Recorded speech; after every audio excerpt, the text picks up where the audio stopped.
December 26. Responses to the king. He inquired of them where the Christ was to be born. They told him, in Bethlehem of Judea, for so it is written by the prophet. Matthew chapter 2, verses 4 and 5.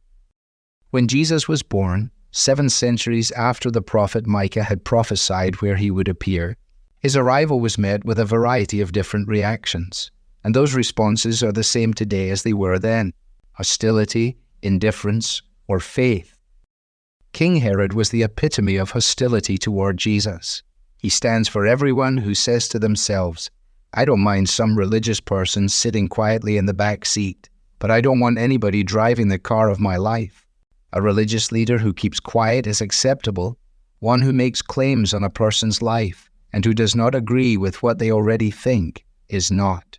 Herod did all he could to ensure there would be no king to rival him, and many do so still today. Jerusalem's religious professionals responded to the arrival of Jesus with indifference. When Herod asked them about the coming of the Christ, they were able to answer his questions with great specificity. They were aware that Micah had prophesied that he would be born in Bethlehem, but they simply didn't care. They wouldn't even take the time to make a 6-mile journey to meet and worship the newly born, long-awaited King of the Jews. They completely disregarded him. They were too busy with their religion to make time for their rescuing king. Then there were the wise men.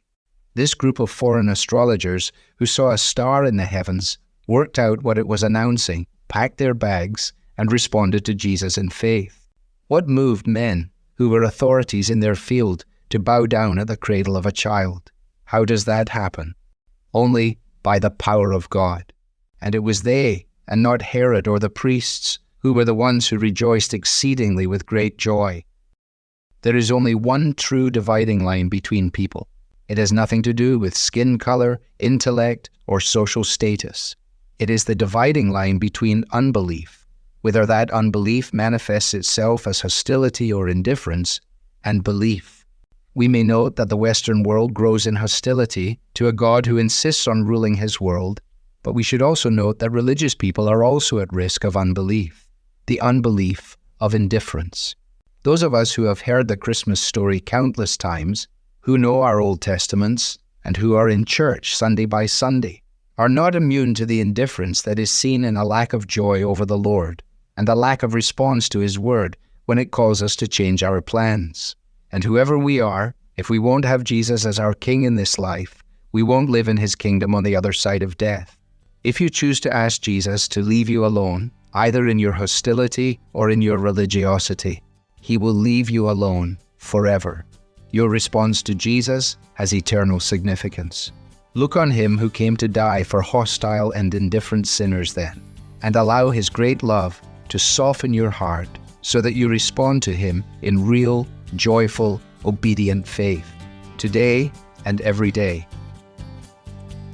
Devotional material is taken from the Truth for Life Daily Devotionals, copyright Alistair Begg, published by the Good Book Company. This reading was digitally created for Truth for Life and is used with permission. For more clear, relevant Bible teaching, visit truthforlife.org.